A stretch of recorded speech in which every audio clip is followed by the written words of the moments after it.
Hey everyone, welcome back to another episode of the Opportunity Podcast. I'm your host, Greg Alfring, the head of marketing over here at Empire Flippers. And today I am interviewing Adam Coffey. So Adam, someone I've been trying to get on the podcast for several months. And every time we found somewhere in his busy schedule for us to do it, like we had technical issues, all my fault, not his. So Adam is an absolute champion. I even mentioned it at the beginning of the podcast, how wonderful it was. He like scheduled this 3 times with me basically. But reason why you should listen to this podcast is Adam has crazy amount of experience when it comes to private equity, when it comes to building companies. He has sold, I think he said, the same company 5 times in 9 years. And he used a little known strategy called the rollover strategy. And he has a very, very good, insightful knowledge of private equity itself, which in my experience, most of the people in my crowd, the Empire Flippers crowd, they don't really understand how private equity works, and they don't understand how it could be incredibly beneficial for them. So this conversation is literally like the tip of the iceberg. I've read 2 of the 3 of his books. I haven't read the third one yet, but highly recommend his books. They'll be in the podcast notes down below. And I hope you enjoy this wonderful conversation with Adam. See you on the other side.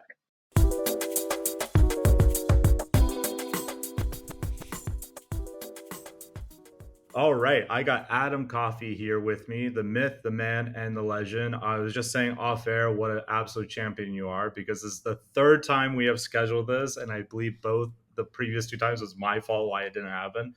So That's thank you right. very It's rare, but when it happens, it's like I yes, gotta, I yes. gotta, I gotta bask in the glory that it wasn't me. Yeah. You are completely innocent of these allegations, my friend. So thank you for coming back and doing this, because I do think my audience is going to love what you have to say. I've read, I think, 2 out of the 3 of your main books now, but for my audience that doesn't know who you are, why don't you introduce yourself and what do you do? Sure, happy to. So, listen, for most people, our lives are a set of experiences. If I look back at my life, I'm 60 years old. So, if I look back on the first 60 years, veteran U.S. Army military taught me something about discipline, teamwork, leadership, really good foundation. I was an engineer, made me a meticulous a planner. I was a pilot. Pilots don't take off unless we know where we're going. So that was very useful later on in life as a private equity guy building companies, because I could deconstruct, the 5-year hold period, just like a pilot attacks, here's my destination, how am I going to get there kind of thing. I spent 10 years working at GE during what I call as the Camelot era of GE. Tech doesn't exist. Jack Welch is at the helm. It's the world's largest company, #1 on the Fortune 500 list. Jack's the world's most admired CEO. That company's growing so fast, it's doubling in size, roughly every 2.8 years. And so as a young 30-something up and coming executive, it was a great training ground to learn how to build a business. I then spent 21 years as a CEO building 3 different national companies for 9 different private equity sponsors, known in the industry as turnaround guy and a buy and build guy. So bought 58 companies, put them together, 2.4 billion in successful exits as a CEO. And then I got bored. I just literally bored. I needed a new challenge. And so I walked away from being a CEO, kind of hung up my CEO cleats, and I started a consulting business. I'm a solopreneur, it's me, myself, and I. And I work with 68 different founders. All of them are scaling, doing M&A, thinking about a private equity, backed, style exit in the future. Also working with about a dozen private equity firms. I sit on boards, I coach and mentor their CEOs. And so I'm having fun. I'm having fun again. I also teach seminars globally. I write books, 3 #1 bestsellers out there, and a 4th book coming in just a few weeks, which is actually a remake of the first book, right? So it's Remastered. the private equity playbook. I wrote that first book back in 2018, came out in early 2019, and it's never left the top 10. Routinely is #1 in the category in different formats. And it's just been a cult classic. But the numbers are getting a little old, and it's like since 2018. Let's face it, COVID for one. And so it was time to kind of update and refresh that. So that book's dropping just in a few weeks here. Probably by the time listeners get a hold of this, it may actually be out. So that book's coming. But I teach seminars. I still write books. I'm committed to doing at least 1 book every other year. And I'm having fun again. I work more hours today than I did when I was a CEO. So I found my groove. I decided for the last 10 years of my career that I am going to help as many entrepreneurs succeed as is humanly possible and teach them how to do the things that I did, as a PE-backed CEO to drive growth and to drive shareholder value, build cool companies, and make a lot of money. So that's what I'm up to. It's an insane journey and story. Like captured those like 4 minutes of that intro. But yeah, we're gonna be breaking down into it because I think what you teach is extremely valuable for my audience. Because so much of my audience wants to go and have a portfolio of companies that they eventually acquire, hopefully from empire filters ideally. But in general, they want to go and build these bigger portfolios, right? So my first question for you is there's always all this mysticism surrounded by private equity, like what it is, what it isn't. And I think a lot of people get confused here between like VC, like venture capital and private equity. So tell me what the difference is of what private equity is versus these other forms of investments an entrepreneur can get. So, private equity in the style that we're talking about is primarily buyout funds. So, it's the largest category of private equity. And what a private equity buyout fund does, think about mutual funds. So mutual fund aggregates money. You and I could go on Schwab, .com or Fidelity, and we could buy a mutual fund today. They're publicly traded, and we could hold it for 5 minutes, for 5 hours, or 5 years. Doesn't matter. There's total instant liquidity anytime that we want it. And what a private equity firm does is it raises funds. Those funds, in the section that we're talking about, which is the buyout category, which is the largest segment, they aggregate money from a bunch of different places. So college, university endowment funds is one. Public, pension funds is another. Wealthy individuals is another. And usually the smallest investment size is around 5 million. So you have to be an accredited investor. You got to have a lot of money, and you have to be willing to kind of kiss goodbye that money for up to 10 years. And, the private equity firm has the fund. They're aggregating investments and money, capital that's committed to the fund.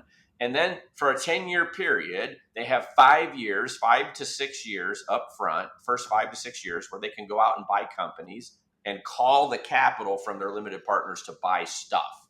And then once they've bought their platforms, generally speaking, they usually hold a company for about 5 years. And so they're buying companies in the beginning, they're improving, building, buying builds, improving organic growth, margins, doing all that stuff to raise the income, raise the revenue, raise the income of the companies that they buy.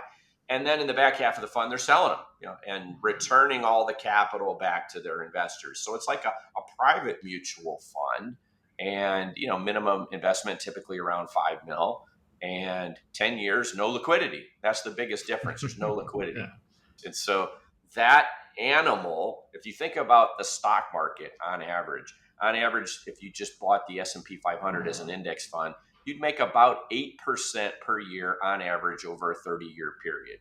Even with all the volatility, ups and downs, going all the way back to the Great Depression, you're looking at about an 8% per year return. Private equity as an asset class has been returning better than double that, so 16 to 20%. And as a result of high returns, in spite of not having instant liquidity, it's been a bastion, for institutional capital and investors to invest large sums of money and to get outsized returns. And because it keeps working, more and more private equity firms keep firing up, and more funds are being developed, and they're getting bigger. The top tier funds from like KKR, Blackstone, they're like 10 to 30 billion dollars in size. And so the asset class private equity, really important for your listeners to understand. I don't care how big you are. Even if you're a small entrepreneur building your own little company and someday you're going to sell it, it's because private equity buys 50% of all companies bought and sold on the planet, that it's created this market, and it's raised the value that small businesses ultimately get to trade for. They've created the market, and we as small business owners need to understand, how this thing works. And I got to tell you, Greg, if you don't mind me saying, to this day, if I teach a seminar and I put 300 or 400 entrepreneurs in a room, and these are wealthy people, all of them successful, business owners, millionaires. If I give a basic 10 question multiple choice quiz on private equity, I promise you 90% of the people in the room fail, and they fail miserably. And so, although we've heard the term private equity, I would tell you that still very few entrepreneurs really understand how it works. And that's why that's my new mission. I got to make sure people not only understand what the hell it is and how it works, but how to take advantage of its needs and its wants to generate, outsized returns for yourself, as an entrepreneur that's building a business.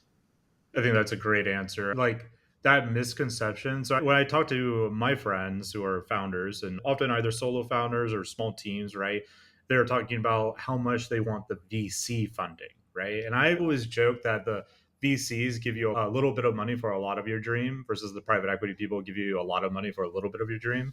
So, like I'm much in favor of the VC of the PE, but There's a time and place for everything, but I'll tell you, on average, every time I look at an offering from a venture capital type fund, the typical historical returns that the firms have had don't beat the S&P 500. oh yeah, yeah, Venture capital is the swinger of home runs, and the hope of the winning lotto ticket, and right. there's a place for riskier investments in your portfolio because some venture capital funds do, earn money. And sometimes that 1 in 100 company winds up being the next Uber, or something. But at the end of the day, it's venture capital is very speculative.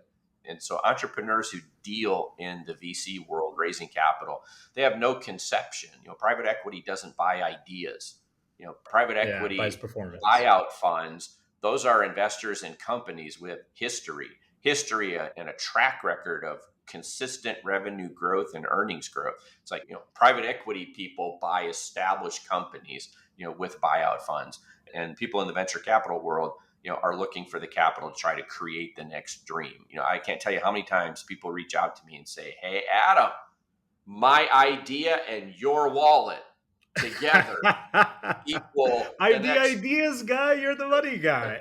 the next $1 billion this or that." And I think, boy, first of all, I'm a buyout fund guy, not a VC guy. And if you're reaching out to me thinking that my value is my wallet, you don't understand my value. So, but money's a commodity. Money is actually easy to go find. There's trillions and trillions of it out there, trying to get put to work.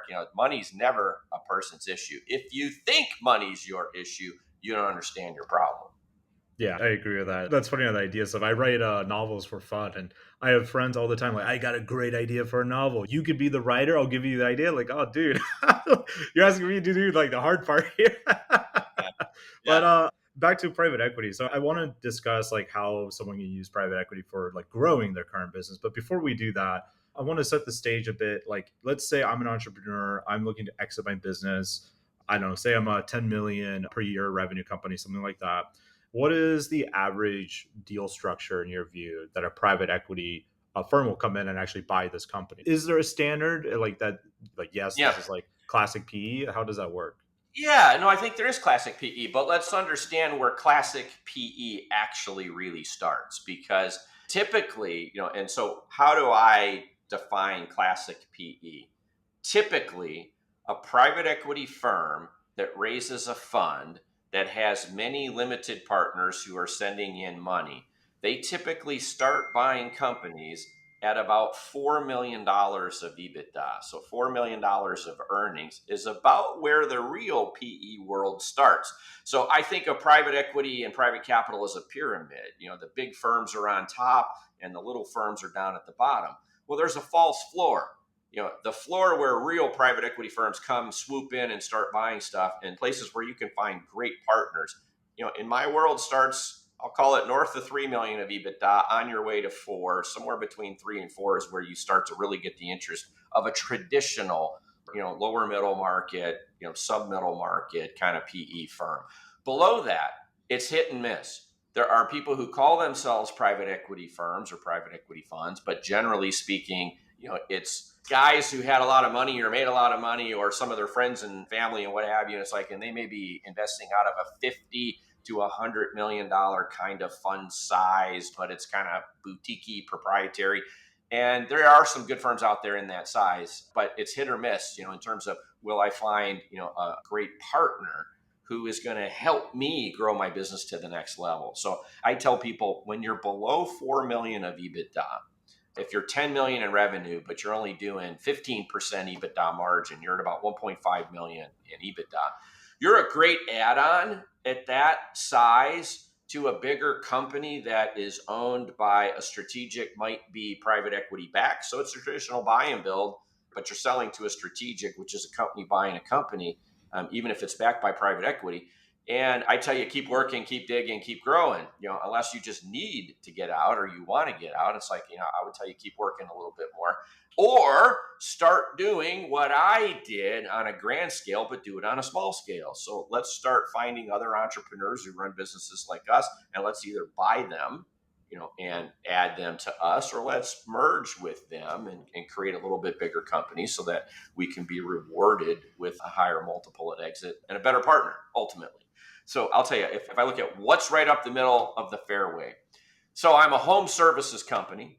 I'm a professional services company. I'm a widget company. It doesn't matter, whatever kind of industry, you're going to find there's buyers out there looking.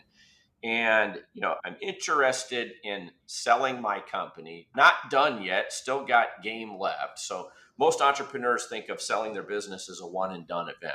And so they tend to wait until later on in life. And we could talk more about why you shouldn't do that. Diversification of assets, your wealth being namely number one.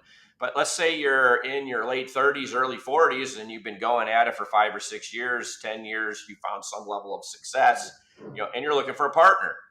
I'm looking for a partner because that first payday is not my last payday.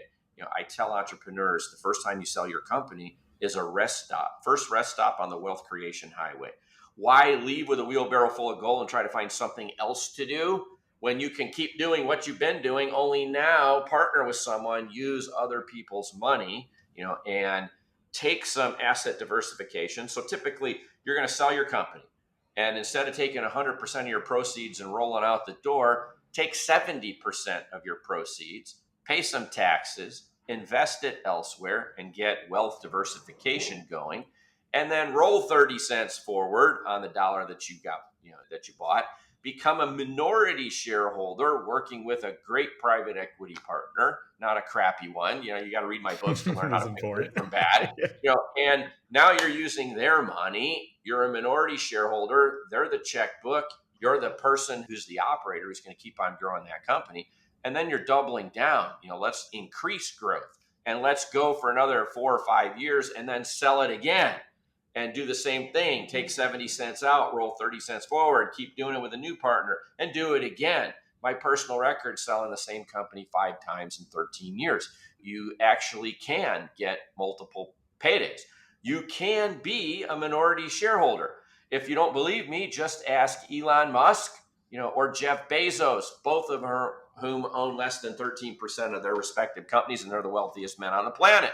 So yes, you can be a minority shareholder and make money and continue to build this thing that So what you're saying, I want to slow down and explain that a little bit to the audience, because there was this guy I was talking to just a few months ago at a conference, and he unfortunately was not using Empire Flippers to sell his business, which is shame on him. But he told me he got approached by a private equity company, right? And they were going to give him, I think, 50% down, and it was like 25%, I think, or earnout over a period like 2-3 years, pretty standard earnout stuff. But they wanted to Yep. date like 25% and give him rollover into the private equity company. So for my audience out there that doesn't know what that means, basically he would become a minority owner of that fund that he's part of, right? And so when they go sell that fund in 5-10 years, whatever, he would get a secondary payday. And then what you're saying is do it again so you can get a tertiary payday down the road. But this guy, man, his reaction was very similar to how I think a lot of entrepreneurs are. When I talked to him about this, was like, I just want them to give me the whole thing. I don't want any of this. Like, they're not thinking about the level of leverage you got here. So maybe talk about the minority shareholder piece of it here. Like, when you sold that company 9 times, each time your equity in it is getting smaller and smaller and smaller. What were the duties that were expected of you? Or at this point, were you mostly like pretty hands off during that journey? Well, so if you don't mind me sharing my screen, do we even have screen sharing I capability don't on think this? we do on this. Probably not. We Okay, well, forget it. Yeah, that this was is a mostly bad a idea. podcast app. Yeah, yeah, okay. Never Well, say I'm well prepared, Adam. okay. All right. I was going to go to some of my material. Listen, first thing to understand, because there's some concepts here that need to get unpacked. Understand there are 34 million small businesses in the United States. Now, the government defines small business as being 500 employees or less. So you can actually be a pretty big small Yeah. business in the government's eyes and still be called small business. Those small businesses, they represent 99.9% of all companies in the US, and they employ 50% of the workers in the country. Here's a shocking statistic: only 7% have $1 million in revenue, and only 4% of the 7% ever get to 10 million in revenue. So there's this giant pile of small companies at the bottom of the pyramid. And yet, globally at the top, there's only 3,000 companies on the planet that have $1 billion in revenue.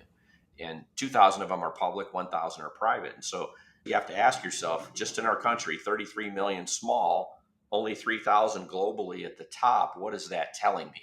That tells me that as my company gets bigger, it becomes rare. Really fast, it becomes rare. And small companies that are plentiful trade for small prices because there's not enough buyers to take them Yep. all down. And frankly, about 80% of small businesses that would like to sell never find a buyer. They simply, it's, hey, I'm 70, I'm slowing down, I'm going to turn off the lights and call it a career, and the company just shuts down operations. So as we're building our companies, as we're growing, if we can get above that bottom two runs of the pyramid, the bottom two layers in a 5-step pyramid, if I can get out of that and get a little bit bigger, I start getting rewarded with really high multiples that my company is going to trade for. So I just did this as an example. I'm working on 3 buy and builds right now in bookkeeping, accounting, kind of payroll services type companies. Professional services, these are great businesses. They have a lot of free cash flow generation. So I might buy one with 3 million in revenue and $1 million in EBITDA, and it's 950,000 in free cash flow. The only capital expenditures that they have, it's their brain, and they buy some computers because that's what accounting and bookkeeping firms do. Well, guess what? There's 1.8 million of them in the US. So fragmented that you can't possibly find enough buyers. I'm buying them all day long at 3.5 times their earnings. But if I put a bunch of them together, then as I get bigger and get above the hump, all of a sudden I start getting rewarded with a much higher multiple. And so industries trade within a range, but as companies get bigger, they trade for significantly higher multiples. So let me give you an example from my last empire. The last company I built as a CEO. So I bought 23 HVAC companies, so HVAC refrigeration service companies. On average, I paid 5 times earnings for all 23 companies. Some were lower, some were a little bit higher, but the average 23. Once I put them together, I sold the company for 14 times, which means that for every dollar that I bought in earnings and paid $5 to get, I then sold for $14. And after I paid off the debt required to buy it, which, by the way, I used 100% debt to buy those 23 companies. So I take that money, the 46 million of EBITDA, times 14, sells for 644. I only paid 230 million for it, and I put the 414 million profit in my shareholders' pockets. That's buy and build. That's arbitrage, which is naturally occurring in the world. So when some entrepreneur says, I don't know about this rollover equity thing. Why would I want to do that? Why would I want to be a minority shareholder? Because every time I build a spreadsheet, every time, my entire career, call it 30 plus years of doing this crap, if I build a spreadsheet and I ask an entrepreneur, how big are you today, revenue and earnings? How fast are you growing? Let's plot it out 5 years. How big will you be? What do you think you'll sell for? And then plot it out 5 more years. How big will you be? And what do you think it'll be worth? Now I build a spreadsheet that says, I buy your company today, fair market value for whatever size it is. And then you become a rollover investor in my mothership. And then I go out and I buy 8 more. and then I go out and buy 15 more, and I sell it and we climb the pyramid. What do I sell the company for that has an accelerated growth trajectory that now trades for a higher multiple? What's your second bite look like? What does your third bite look like? And I promise you, never in my career have I built that spreadsheet, and an entrepreneur makes more money staying alone and doing their own thing versus joining me in a private equity buy and build style roll up. Always they make more money and they get asset diversification because they get 3 unique paydays. So a great example that I was going to throw up is a case study from my first company that I bought in my last empire build. 23 companies bought, but the first guy, he sells me his company for 16.4 million. He takes 12 million home. He rolls 4.4 million forward. Didn't want to, Adam. I don't want to do that. I don't want to be a minority shareholder. I want to just take all my marbles and go home. Sorry, dude, can't. Must roll over. I need you to stay. I need your relationships. I need all the people and the magic that you used over the decades to build your business. You got to stick around at least long enough for me to cash out my chips. And so then I turn around and I buy 7 more companies, in a 27-month period, and then I sell for 14x EBITDA. Well, guess what? At a 4x multiple of invested capital, which is what my shareholders made, he actually gets 4 times his, 4.4 million. His second bite of the apple is 17.6 million, which incidentally is bigger than his first bite of the apple, which was 16.4. You put it together, you deduct the rollover investment because I don't want to double count his money, and the guy makes $30 million in 3 years on a company that he would have been totally fine selling for 16.4 and walking away forever. So, I have stories like that from a long career of doing this. And every time I build that spreadsheet, if you open up your eyes, if you think a little differently about how you potentially might partner with private equity, rather than just sell for a big number and leave, you think you're leaving and you think you got all the money. Well, as I said, that's the first rest stop. But as a guy who sold a company 5 times, there's a lot of rest stops out there, and you're missing multiple potential opportunities to get bites of the apple. And I think that the 2 biggest mistakes that entrepreneurs make, number one, is they think that they're God's gift and that there's no way that I can do better by staying. That's one. Number 2 is they typically struggle with when's the right time to sell. And it's like they get old. As they get older, they become a little bit more conservative. So in our younger years, we're very aggressive towards building growth. Our company's growing like a weed. We get up into our 50s and all of a sudden it's like, I know there's a lot of risk here. And I know someday I need to sell this. And so all of a sudden I stop doubling down on growth and my growth flattens out. And now I'm no longer a growth company. And then when I finally do decide it's time to sell, now I'm trying to sell all the great things about my company that stopped growing 5 years ago, and now I get a depressed multiple of my earnings because I'm not a growth company. And so I tell people, by partnering with someone else, you get your chips off the table. It's like being in Vegas. I put my money back in my pocket. I'm playing with chips on the table. That's house money. Now I can double down. I can be aggressive. And I've got someone else's checkbook to help backstop me. And I keep swinging for the fences. Generally speaking, entrepreneurs that build businesses, these are smart people who know their industry, they know their business, and if they have unlimited capital behind them or unlimited debt available behind them, they can keep on growing at a rapid pace. And so we get conservative as we get older.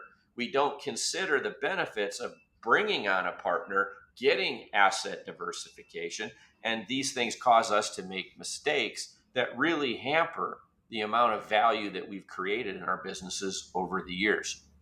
Yeah, I think that's perfect. And that's exactly what I'm trying to tell that entrepreneur I met at the conference is like, look, this second, third bite of the apple is probably going to be bigger than your first bite.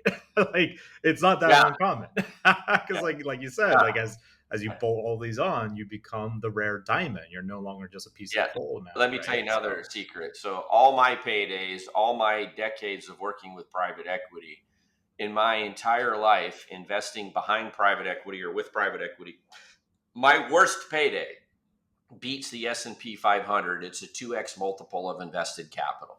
My best payday is 11 times multiple of invested capital. And so I think my career average is hovering around five, on average 5 times multiple of invested capital. So worst case scenario, I beat the S&P 500, because a 2x multiple of invested capital is roughly, it's going to be just a little bit higher than the S&P 500. The S&P 500 growing at 8% a year versus in a 5-year period. If I'm growing at 10%, it takes 7.2 years to double my return. That's my Right. worst return in my PE career. So folks, there's a reason why private equity continues to thrive. There's a reason why, that people keep investing money. When I wrote the private equity playbook in 2018, there was 2.83 trillion in assets under management. Roll tape forward, a handful of years, we're over 6 trillion today. When I first started in private equity, about 800 billion. And so the growth of private equity is not because their returns suck. Hint. Right, exactly. Spoiler alert, the reason why you've had this explosive growth in private equity is because they're actually generating outsized returns, primarily, not just by, you have to have a good company that's growing organically, that margin is improving, but it's this arbitrage component that adds the majority of return to private equity investments. It's the art of buying multiple companies, putting them together, climbing above that 34 million company pack, and starting to get rare to where bigger PE firms that buy big companies, now pay increased multiples for your company as it's climbing up the ladder, because it's rare and there's not as much to buy and they need to put their money to work. So, yeah. So lots to understand. When you do understand this, you can manipulate the world of private equity, feed it what it needs, which is return for its shareholders, spend and help them invest their capital, which is what they also need to do, and you can take from it what you want, which is wealth. Yeah. So that leads right into the next question. So we could take this in a few different ways, this scenario, but let's say someone is wanting to do this, wanting to go and use private equity to go and buy businesses. Like maybe they don't have their own business yet, but they've been in the industry, something like that. Like how would they go about attracting private equity to get the kind of money that they need without this like track record and credibility? Yeah. Is that even a possibility with private equity? Oh, absolutely. It's called thesis-based investing. And so, again, people who reach out to me and say, Adam, I got a great idea, and my idea in your wallet equals $1 billion. Great. Like the idea guy. Let's see the industry research that you've done. Let's see the model that you've built. Let's see the 100-page, plan that's going to get me there. I don't have all of that. I just know it. I feel it in my bones. Wrong answer. But, I'm on the board of a company, an investor in a company right now where two young men who have backgrounds, who have track records, working not in senior roles, but working in junior roles, in the area, in the space, finance backgrounds, they come together and they create a, thesis-based, kind of a strategic plan. Here's the industry we're targeting. Here's the dynamics of the industry. Here's why we like this space. Here's why it's going to be good for investors. And here is our plan to help us get there. Those two gentlemen sign up old guys like me to say, yes, love it. Then they walk into a very big family office and they walk out with $100 million commitment to build that company. And now I can tell you, 18 months down the road, we've bought 4 companies using 100% equity. Now buying company 5, 6, and we're starting to use debt. But can you do it? Absolutely you can. But money needs to be convinced that you know what the hell you're talking about, that you've thought through this, that you have some kind of background either in the industry, in finance, that it's very thoughtful, that you've brought together and done the research. I mean, these guys spent 6 months interviewing dozens of people in the industry, reading industry reports, putting together their financial model, using statistics. I mean, it was a work of art. But the work of art with no company to buy identified got a $100 million commitment. Boom. From one of the biggest family offices in the country. And so can you do this? Yes. But you better have your crap together. You don't guess. and you don't just say, I got an idea and here's some crap I wrote down on toilet paper. It's like, you better do research, better have Hey, a Harry Potter compelling did it. argument, and it better, you talk about your friend giving you the idea for the book. The hard part's writing the book. Well, you better spend 6 months, and doing research in your industry. You better put together a compelling thesis, on what's going to happen, how it's going to happen. But if you do that, yes, I'll participate in that. I've seen it firsthand. So a follow-up to that with these two guys that you mentioned. So I'm curious on the setup there, and this is a little bit of a tangent, but I'm quite intrigued. So with these people who raised the $100 million from the family office to go buy these companies, and I guess a little bit from your own wallet. So are they start an own fund entity, or do they start their own private equity company? And now there's this fund that people are putting in. Like, how did they go about structuring that? The term is a fundless sponsor. So, it could be done, the vehicle could be done in any number of ways. Essentially it's a contract sign, it could be a special purpose vehicle, I investment see. to do a specific roll up in a specific industry. There's a lot of different ways that you could do it. I've worked with multiple, I'll call them private equity firms. So they do private equity style investing, but they're fundless. They're called a fundless sponsor. So Just what using you their get own is money, you basically. get the thesis, you get the management of the investment, but they're not investing from their own fund that they've raised. They're investing and cobbling together, family office style money in Ah, order to aggregate the capital. And then they're going to manage that investment. And so typically they'll get the 2 and 20, the 2% management fee. They'll get 20% of the carried interest, the profit, call it, of the buy and build. So it acts just like a private equity firm, only there's no fund. So they're a brilliant. fundless sponsor, and still have to raise the capital. They're just not raising it into a fund. They're raising it based on a thesis, to get it to where, people can see the rationale behind it, believe the story, and get out a checkbook to write a big investment. You could also think of it a smaller scale version of that. So I'm involved in a big one, but call it a search funder.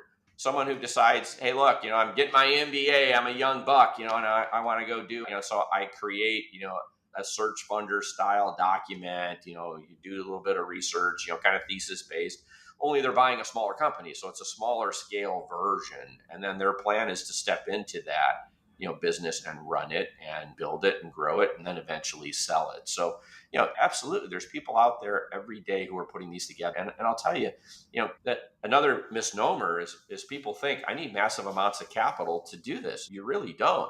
I'll go back to my bookkeeping example. You buy a $3 million company that has $1 million almost in free cash flow. And let's say, going rate, I pay 3 times for it. So I pay 3 million. Well, if I'm going to step into it and run it, then I got to buy 100% of it. But I could use some type of a vehicle that includes, some seller financing over an extended period of time. So it could also include a rollover investment. So a good example, I'm not an accountant, nor do I pretend to be one on TV. So if I'm going to do a buy and build, I'm looking for, a great company with a younger, call it, not as old as me, I'm 60. So give me someone who's still got some game and runway left. You believe in the thesis and the concept of bigger is worth more than smaller, but you don't have the wherewithal to get there. So you and I partner up, and I let you keep 30% of the company. So I'm buying it for 3 million, and 3 million times 30% is 900,000, right? So we agree on that. You're going to own 900,000 worth is going to get rolled forward. Now I only need 2.1 million to buy you out. Now let's say I got no money. I do, but let's say you don't. So I need 2.1 million. Well, at a 10% interest on a 10-year fully amortized note, I'm only going to need about $325,000 to service that loan, and I'm buying 950,000 worth of cash flow. I have a 3-to-1 debt coverage ratio. Not only can I buy that company using other people's money, meaning finance, think of SBA, think of, yes, I have to give a personal guarantee. Don't get me off on that tangent. So many people out there want to make a fortune and aren't willing to risk anything in life. It's like, if you don't have a pot to piss in, don't worry about signing on a personal guarantee, right?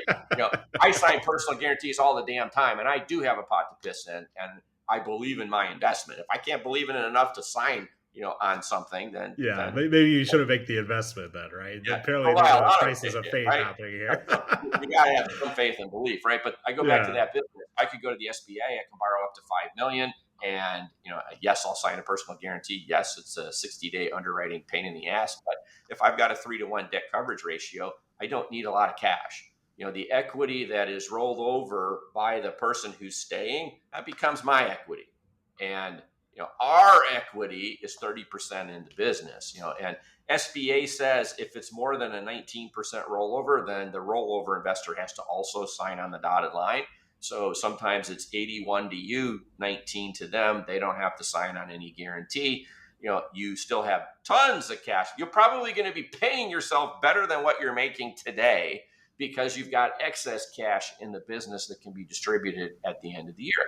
And so Sorry, just a quick question there. You were yeah, mentioning SBA, so you can do a 19% rollover on SBA? yes, absolutely. It's a Really? I always relatively assumed it had to be like complete transfer of no, ownership, like with like no. maybe 5% seller note.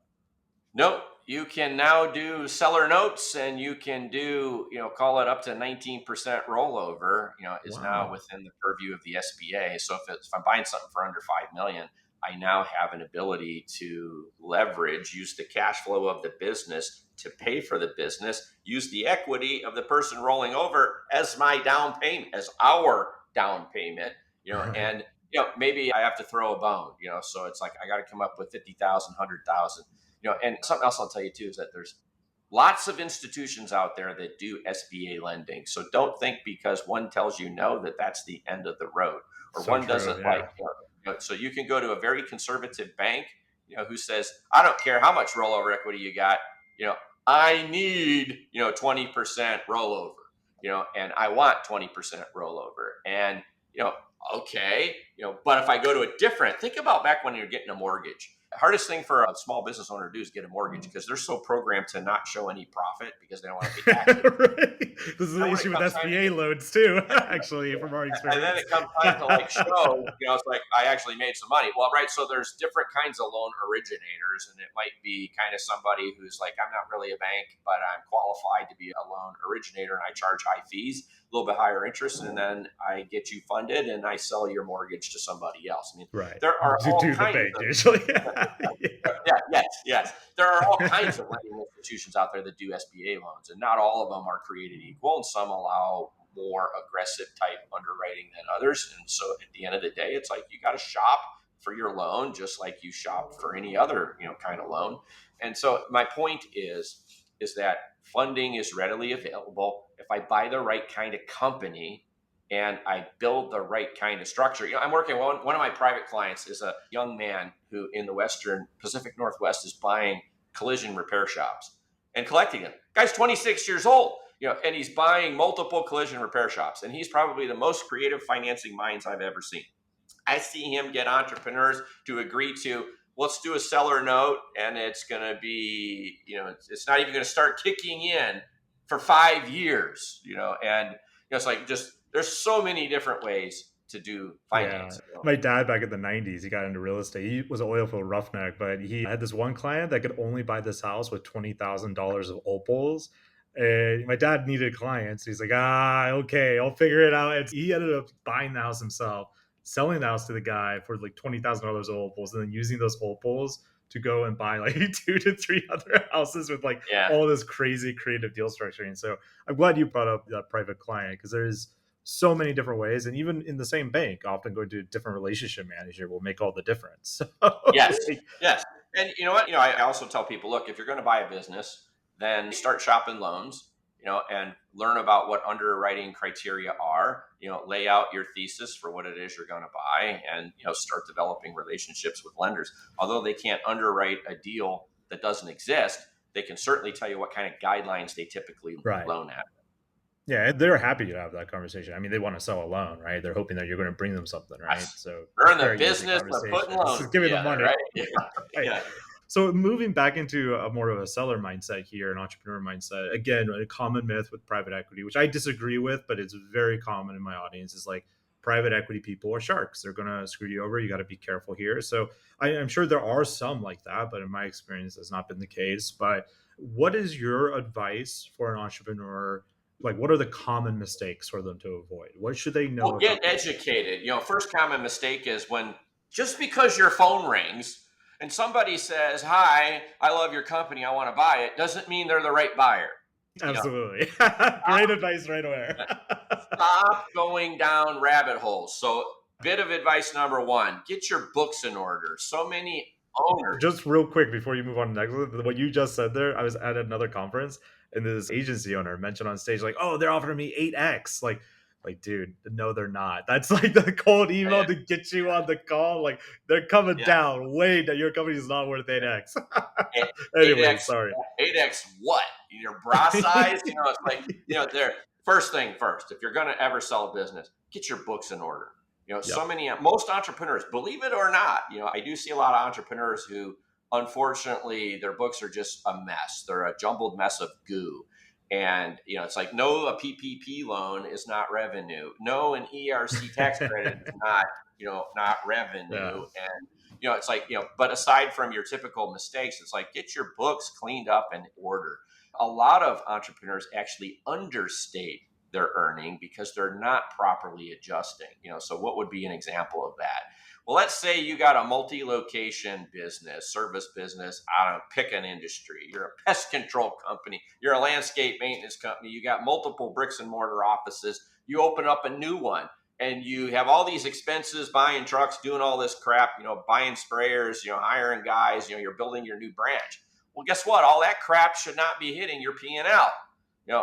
Those are investments and they should be Yep. capitalized. And, there's so many entrepreneurs who just, their books are, jumbled mess. To give you another hint, QuickBooks out of the box does not have an EBITDA line.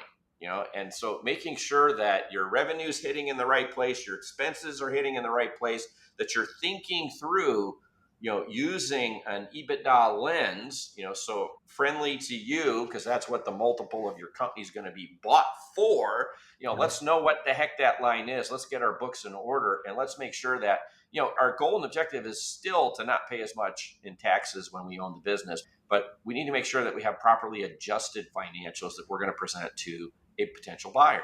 So someone calls you out of the blue, chances are that's the wrong firm. That's not the right firm that's going to buy you, because there's thousands of them. So the chances that the right firm picked up the phone and called you probably slim It's to none. unlikely. Yeah.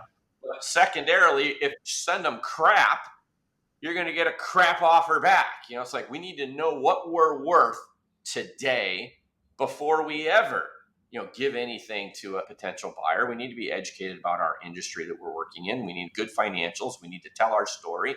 We need to have proper adjustments. So we need to do a lot before we just pick up the phone. But another big problem is people just aren't doing research. I bought 58 companies. Invariably, when I'm sitting down with these owners, at some point there's a time period where you turn the tables and say, do you have any questions for me? Crickets, no noise. It's like, they don't know what to ask. They don't know how to pick a good partner. Let me tell a quick story just to finish up. So, on this note, COVID hits. At that time, I'm owned by Ares Management, one of the largest PE firms on the planet. They are the world's largest non-bank lender of debt.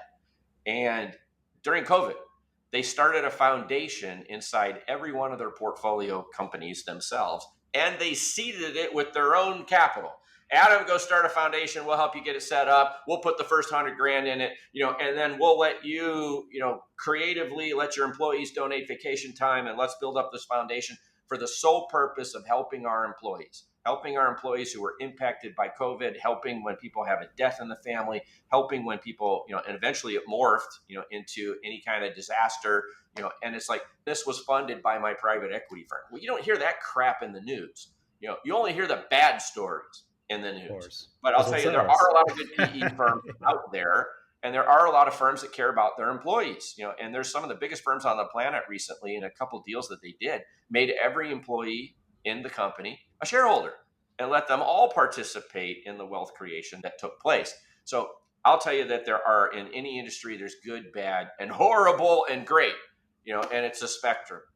If you don't know what Yeah. questions to ask, if you're not doing your diligence on who your potential partner is going to be, then chances are you're not picking a good partner.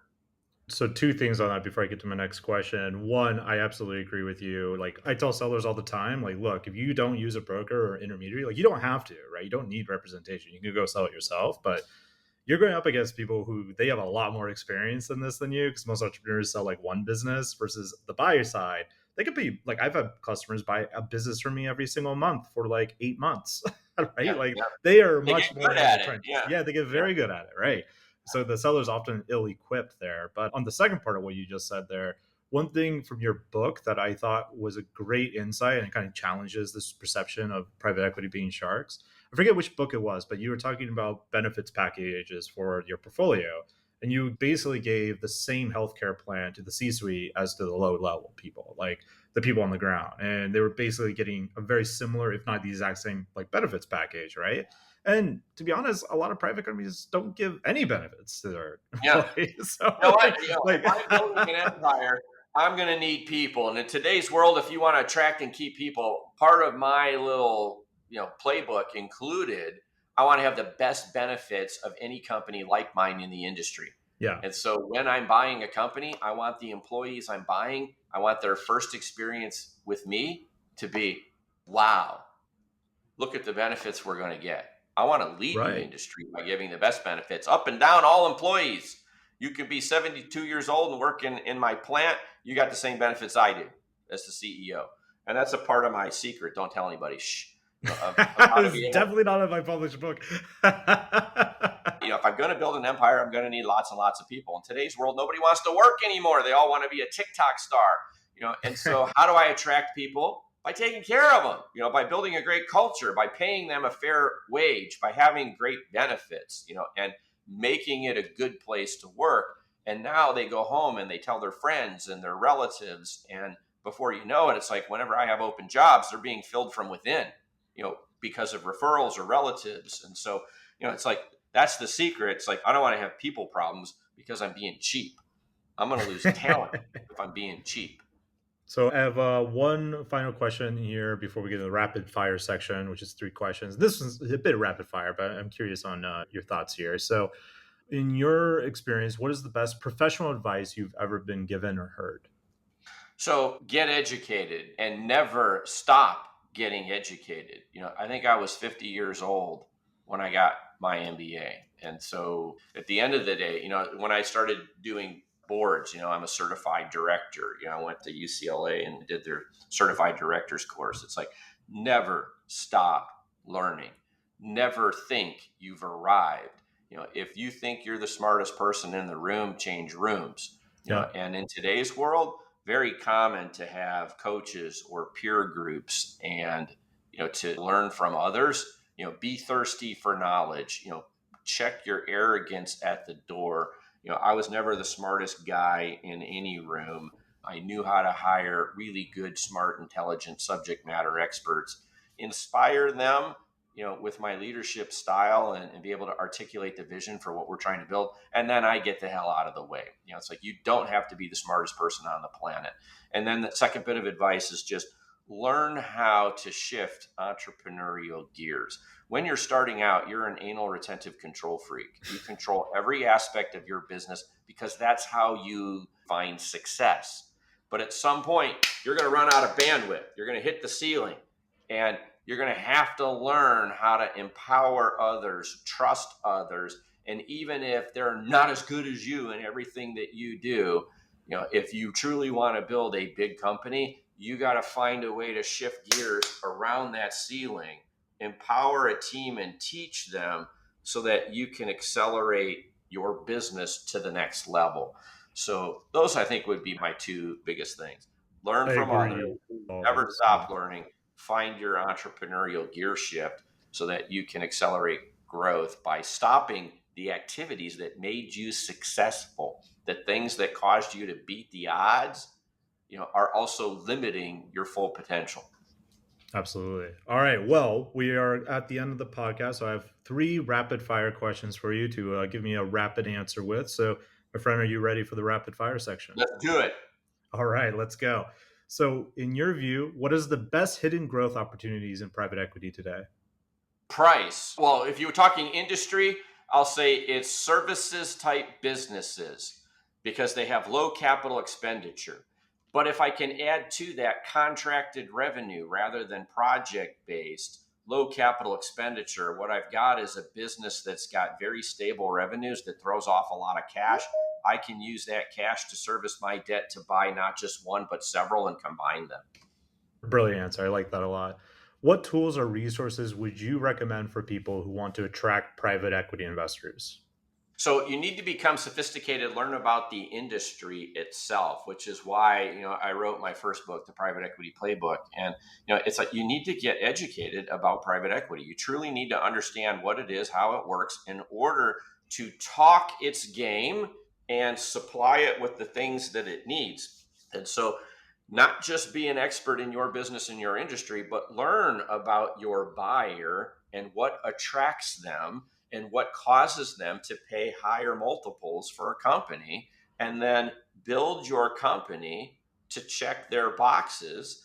And if you don't sell it, you're going to have a faster growing company that makes a lot of money. And if you do decide to sell it, you are going to be a company that shines in their eyes and is one that's worth paying up to get, not just paying a multiple, but wow, checks all my boxes. I really want to own this. This is what they trade for. I better do one bigger because I don't want some other PE firm to steal it out from under me. Great advice. All right. Hardest question of the entire interview, to be honest. So, what has been your funniest moment working in private equity? Oh man, funny moment. I can I tell you a glory moment? Yes. My favorite moment. Funniest moment. Well, let me tell you. From a funny. I don't know how funny it is, but just from my perspective, this is a small industry. Although it's growing rapidly, you'll encounter people at multiple firms as people are shifting around. You need to treat everybody well. And you need to take care to build good, strong relationships and not ever get a reputation for being anything other than of the highest moral and ethical, type standard and character, because you routinely will encounter people. The other day I'm on a call with someone. We're the buyer. We're looking to buy a company. He's being represented by a banker. Banker speaks up, says, "Hey, Adam, remember me?" And I'm like, I had to think about it for a minute. And he's like, I represented a company you sold, 15 years ago, a little piece of a company that you sold. And now he's representing a company that wants to sell potentially to me.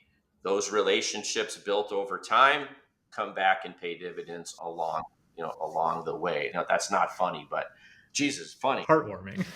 Yeah, heartwarming for sure. But my favorite time in all of private equity, I'll just tell you, is on payday. It's when I can walk Oh, around a yeah. headquarters environment and I'm seeing guys who've never been millionaires before. They're on their Bank of America account. They're hitting enter, enter, enter, and they're waiting for the money to hit. And then then it hits, and they're like, "Holy shit!" It's like It's real. I just went from nothing in my bank account to millions in my bank account, and I've done that 70 to 100 times. I've created millionaires in my career, and it's like, to me, that's the most rewarding part. I got to say, you and I share a common thing there. So, like, I get asked, like, why do I still work at EF all the time? Like, big part of it is the seller payday. Like, even though, like, I'm getting a commission, right? But I'm not getting the crazy money, but it just feels like really good. Like, I had a guy he send me a message on Facebook, like, dude, he had just listed on our marketplace like the day before. So it's been live for like 24 hours, right? He's like, dude, Yeah, I like you changed my life. And in my head, like, because it was a little bit over $1 million business, and usually you don't sell that within 24 hours, right? Like, oh, you must have got a really good offer. Turns out you got a fantastic offer, and the deal was sold. It was 100% all cash, less than 2 days on the marketplace. Like, oh shit, this is like way better than what I expected. This guy is very hyped, like, and those are really cool stories. Like, it does infect you a bit. Like, this is a really cool life changing moment. So yeah, I agree yeah. with that. All right, man. Well, we're at the end of the podcast here. For someone that wants to, talk to the man, the myth, and the legend himself, like, what's the best way for them to contact you and learn more about what you can offer them? LinkedIn. I don't have a mob of social media people who are answering stuff. LinkedIn is where I'm most active, and I answer all my inquiries myself, and I get hundreds a day, and I plow through them. I do. So I love hearing from people out there. Just remember, if you come to me thinking your idea plus my wallet equals success, you don't know who I am. So there's read my books, listen to this podcast, then reach out and ask the right question. You'll get a more favorable answer. So, hey, I appreciate it, Greg. Thank you to all your listeners out there, and God bless and good luck. Thank you for coming on.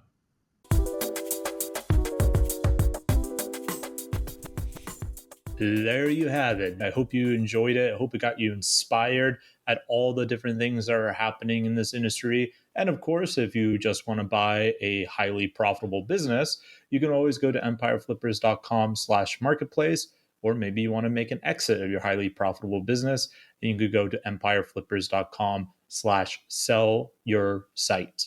I've been your host, Greg. If you enjoyed this episode, make sure you leave a review, give us a like, a follow, share it across social media. Talk to you all soon. See you on the next episode.